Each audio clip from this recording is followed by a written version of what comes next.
Bowing our head towards our heart.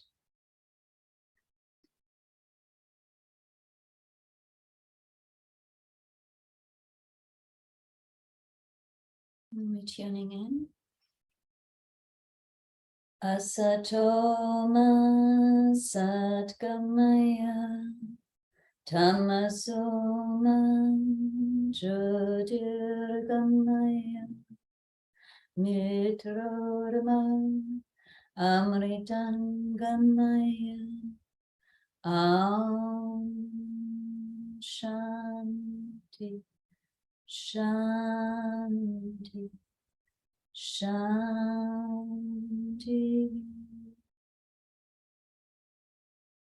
We take a deep inhalation, suspending our breath.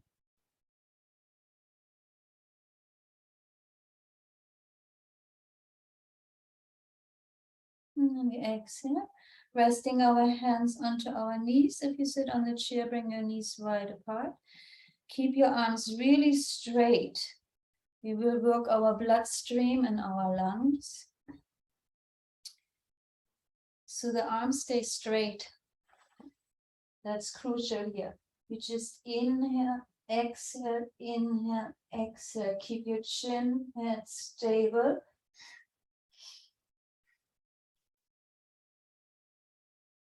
Your arms are like steel. There's no movement.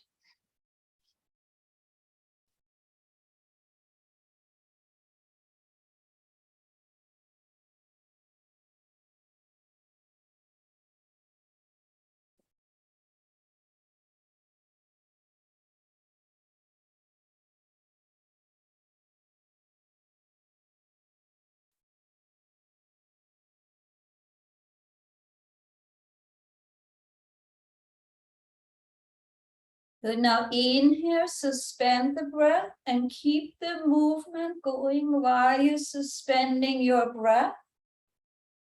And then when you need to exhale, you exhale. Then you inhale again and you start the movement again. So you're always moving on the breath held in, continuously move. There are a lot of respiratory issues around us right now.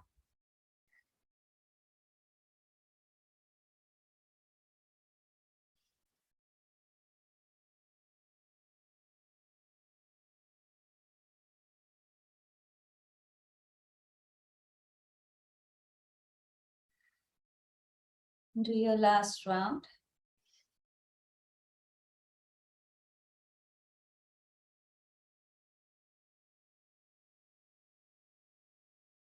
And then relax.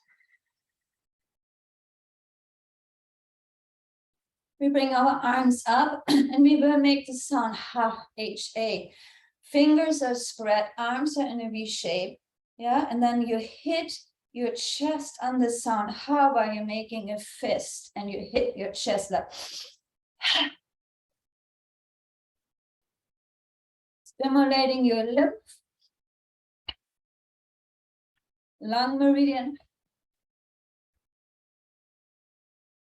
activating your thymus gland.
Fifteen seconds.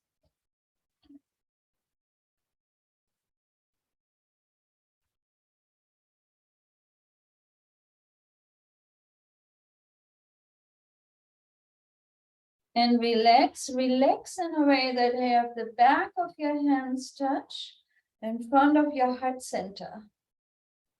Then we go opposite direction. We make a fist, bringing our arms back. So when I do this, I stretch my thymus as much as I can. I lift my chin, chest. So I want you to inhale here, exhale.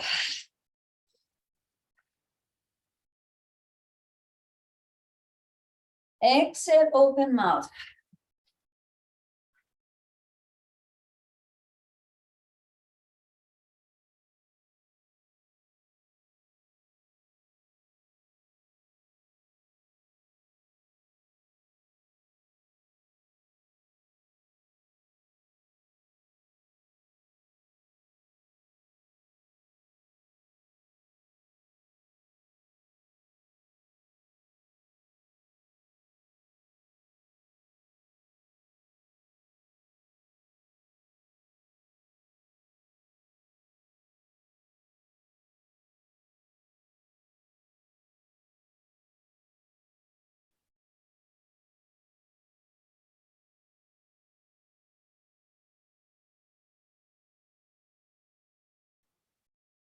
Thirty seconds.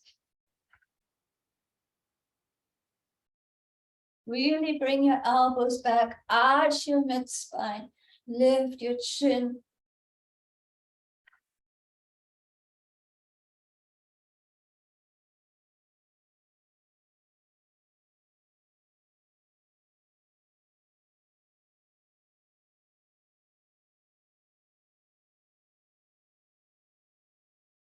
Last one, inhale, suspend your breath. Exhale, relax your left hand into your lap, palm is facing up. Right hand, index and middle fingers are bent all the way. Connect your right ring finger with the pinky. Thumb is extended out to the side. Close your right nostril. Exhale first through the left. And then inhale left. Close your left nostril. Open your right. Exhale right. Inhale right.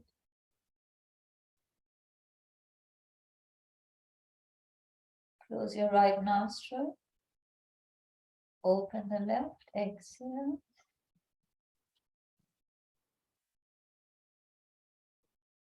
Inhale left and continue this breath pattern.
You come the next time to your left nostril and your exhale.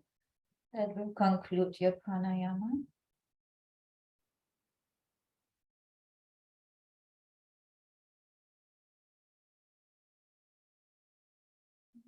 You can place your right hand on top of your left. Tip of thumbs are touching. Open your eyes just a little bit so you can gaze at the light in front of you.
Gently close your eyes.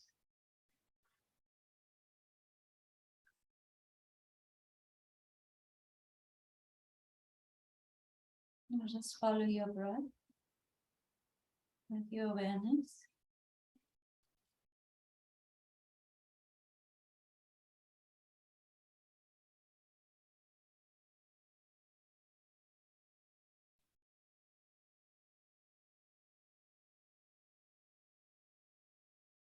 Hands into prayer pose.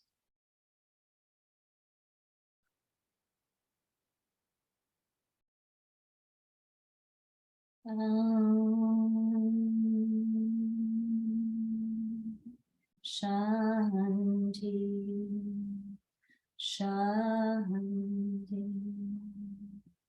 Shanti.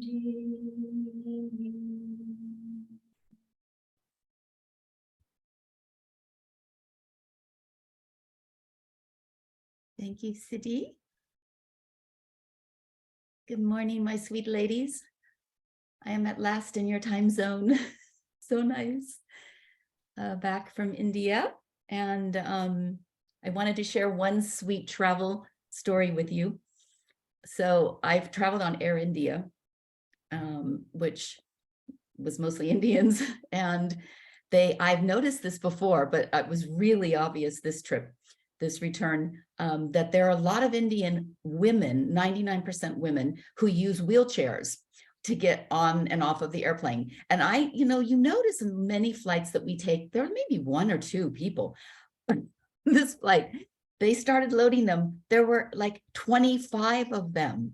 It was a parade of wheelchairs, of these very nicely dressed ladies in their saris, most of them heavy and probably had knee or hip or something problems, not like so old, but not like little old ladies, kind of like my age ladies. And I was watching them and it was one after another and another. And I was like, oh my God.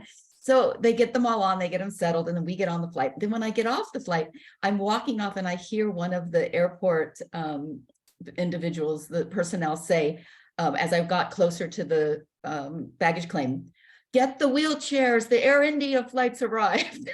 And they were like on high alert. They all knew the Air India flight arrives, get all the wheelchairs you can find in the airport. It was hysterical. I don't know what the whole deal is. Maybe they've just figured out that they can get a nice ride right onto the plane and back off. Like maybe there's really no problem. They simply don't want to walk. I don't know. Anyway, it was so cute. It was just really something. I've never seen a parade of wheelchairs like that. Normally there are a lot, but this time it was really extreme. So you know what? It could also be that's how they get first onto the airplane. you can't put it past the Indian culture. They're very clever about things. And these little ladies, the women there, they always say, oh, are women, do they have equal power? And how is it, the patriarchal society and this and that? The women in India figure it out. They may not be voicing it in a way that we as Westerners feel that there's a sense of, freedom and independence and power, but underneath its subtle power they are employing, and it works. So you could very well be right, Siddhi. They figured out, I can get on first, I get a ride to and from, my luggage is carried. This is all really good. So maybe I'm going to have to start going in a wheelchair. Anyway, the parade, I'll never forget that. The parade, I should have videoed it, the parade of wheelchairs. So anyway, it's very nice to be back. And a couple of announcements. One is Siddhi will be doing a how to decorate your room for best enjoyment at a retreat, and she'll be sending that out. And just kidding, Siddhi. And also I am speaking, I announced this, so many of you have probably already seen it, but just to give you a heads up, I am speaking with the Sophia Institute as part of a 3-part series. The Sophia Institute is a divine feminine institute that I just put the link on our chat section, that is in South Carolina, that works with spiritual development, but along the lines of at least recognizing and supporting the divine feminine. And I'm speaking with a group, there are 3 of us, a 3-series talk that starts on January the 11th. I'm on the first day, and it's from 9 to 10:30 a.m. You can locate it on the website that I just shared, the link I just shared, talking about wisdom. So it should be interesting. So I hope that you will join us. They video everything, so you can watch it at your leisure if that timing doesn't work for you. So today, we live in a horizontal world, but we crave being in the vertical world. It's the vertical world where we are connected to higher self, to the divine, to the integration of ourselves and the unknown. This is the piece that in our horizontal world, we tend to construct it such that we know pretty much what's going to happen. And we don't leave a lot of window for the unknown or for unpredictability. But in the vertical world, most of it is unknown. for us because it's out of the concrete. The vertical world holds the potential for, I'm going to use the term because we use it a lot, but I want to talk about it, for enlightenment. And in my understanding of enlightenment, there are many different ways of looking at it, but it's really a shift from our physical identification to a spiritual identification. And what is encased in that or included in that will depend on your tradition and depend on your own belief system. But definitely for everyone, it's a shift away from the embodiment and the physical identification as who we are. Not that we aren't embracing the life in physicality and enjoying it and tending to it and doing what has to be done, but the shift away from identifying who we are by our physical attributes and how we physically offer ourselves into the world. And the letting go of that physical identification, which we have acquired through culture, family, society, ego, our own mindset of what it means to be in this world, has limited us. Letting go of that creates a spaciousness. And it creates a possibility for us to be in the truth of who we are. And I mean truth with a capital T. So we have an existence, an aspect, an essence that is truly who we are. And that's a capital T. And then we have all of the things that identify us that are also true. It's true that we are many of those identifying factors, but they are with a small t, because that's not the fullness and the truth of who we are in the entirety. It's just a piece of us, one piece. And for us to move into having a relationship with the truth of us with the capital T is our aim. This is where we're trying to go, to let go of, not to let go of having a life of small aspects and duties and responsibilities, but to not identify, because when we identify with these aspects and qualities, we get caught up in how it is that we are able to contribute to them. So now we start judging ourselves. I'm not a good mother because I lost my patience, or I'm not a good worker because whatever. We start having judgments because we have a preconceived notion of how living out that quality relationship responsibility should look. And this may be self-imposed. It may not even be family or society. It could be both or all, but it is often self-imposed. And so this is our responsibility to move beyond that and to allow ourselves to have a relationship with those aspects that doesn't get trapped or hijacked. So the truth with the small t represents this horizontal world, the activities, the relationships that we include in our life. It's just not the fullness of who we are.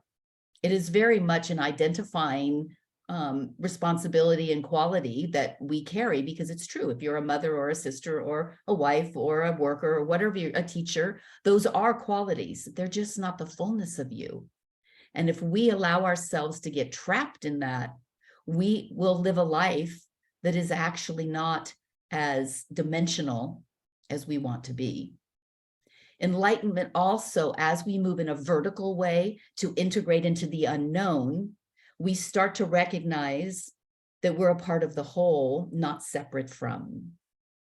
And this is one of the basic tenets of our maturity in our spiritual development as we move from me to we. That until that happens, we're still caught in identifying who we are. These small shifts from this physical identification to the spiritual identification come in some ways through what we will say is our dharma or our purpose. And I get a lot of questions from women who say, I'm looking for what it is that I'm meant to do. I have all of these other responsibilities as a mother and a wife and a work person and a community participant and all these things, but I'm not certain that any one of those is actually my dharma or my purpose. How do I know what my purpose is?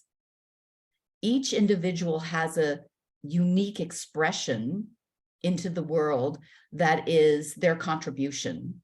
And the way that we hear that, or we connect with that knowingness, with what our piece is, generally we look at it having a title.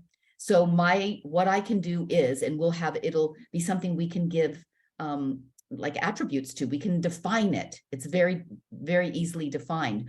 But the truth is that most of us, what we offer into the world in the larger part of us is not definable. It's an essence, it's a fragrance. It's not a thing. It's a beingness, not a doingness. So the way that we can enter into that different way of sitting in the world is through the silence and through solitude and through listening.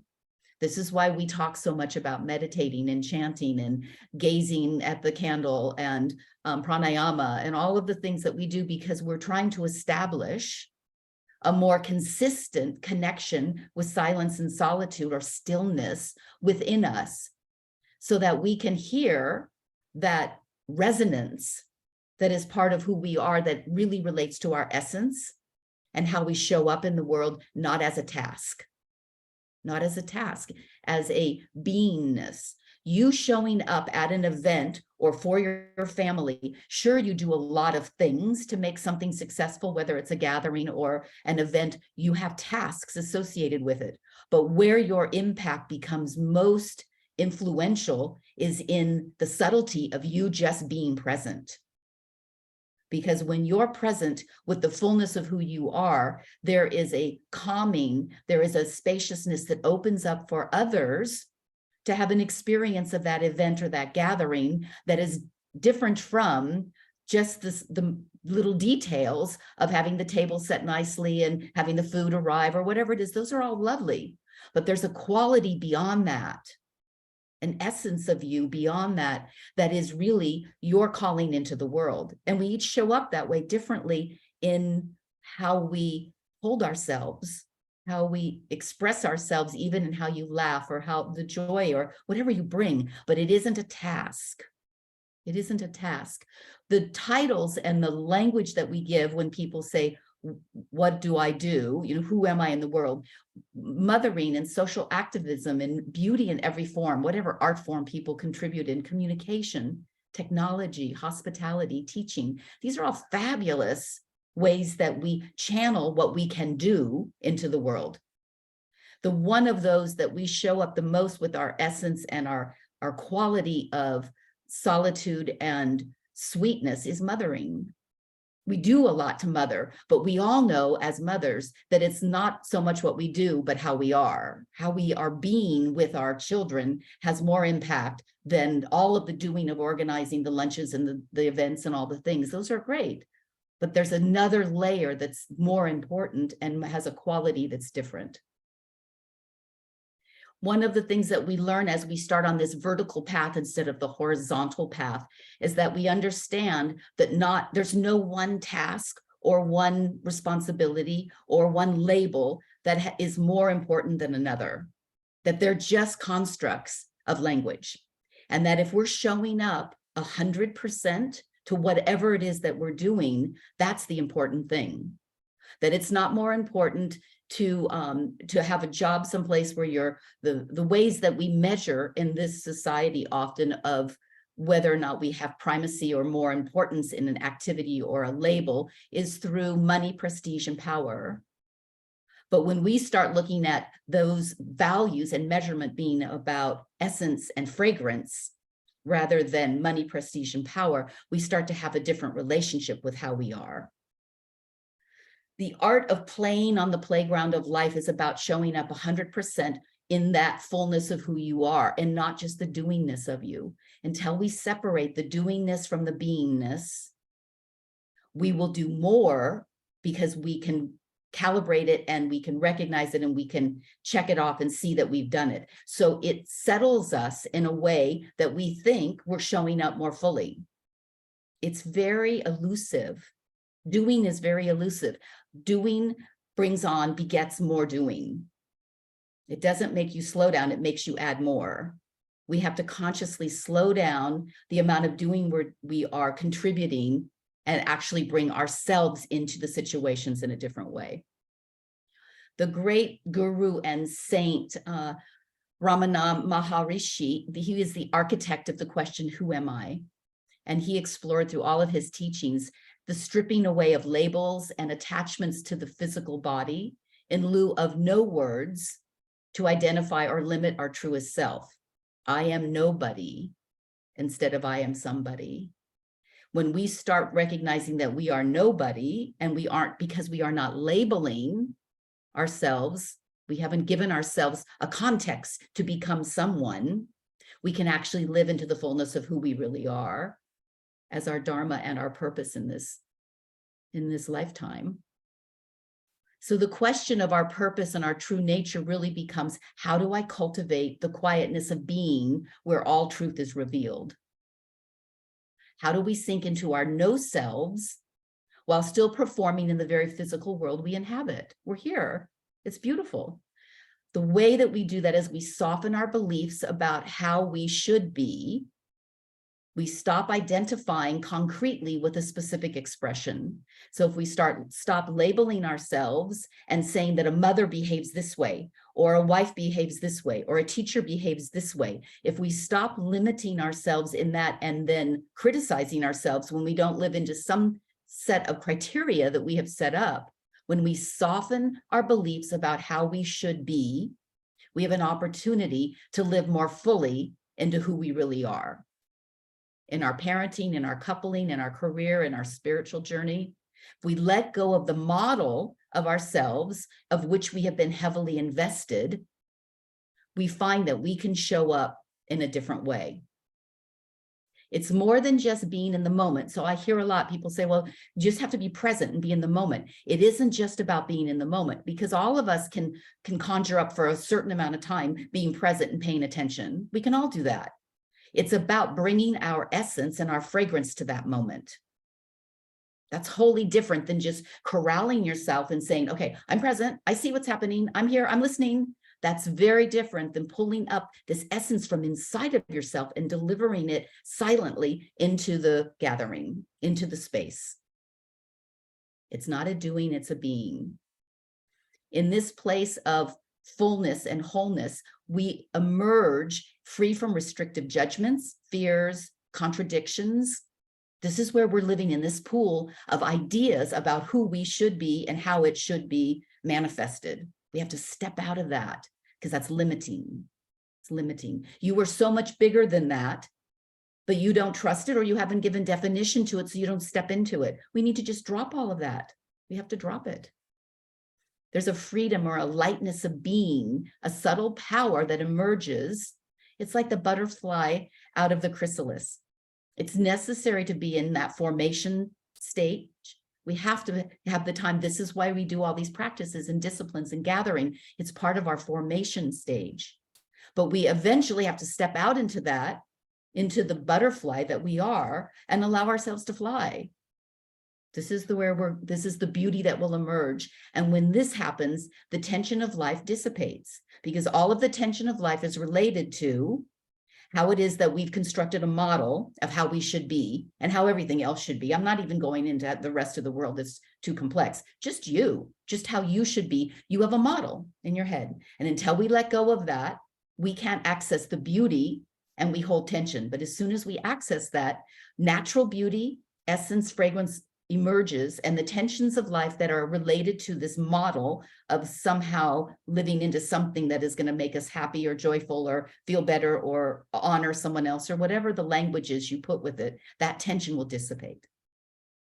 So this week, spend the time that you are available to these practices to not try to be present and notice, what am I smelling, seeing, doing, to just sinking into this juiciness of who you are and just sitting in an event. Just sit for a moment, let it ooze out of you. Don't make it a construct, just let it be, because you are that juiciness. We'll talk about that next week. Thank you. So, and to ground that juiciness, and the vertical connection also needs to be grounded and centered. I want us to do the centering mudra, finger position. So the tip of your thumb touches the tip of your index finger and ring finger. Middle finger and pinkies are extended, thumb to index and ring finger. So you balance the thumb, the fire, balances the air and the earth. Ether and water are extended. You can rest this, relax onto your knees or thighs. Just hold it.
Putting your hands in prayer pose in front of your heart. Let's close our Sangha today with Om Shanti Shanti Shanti. Om Shanti Shanti Shanti.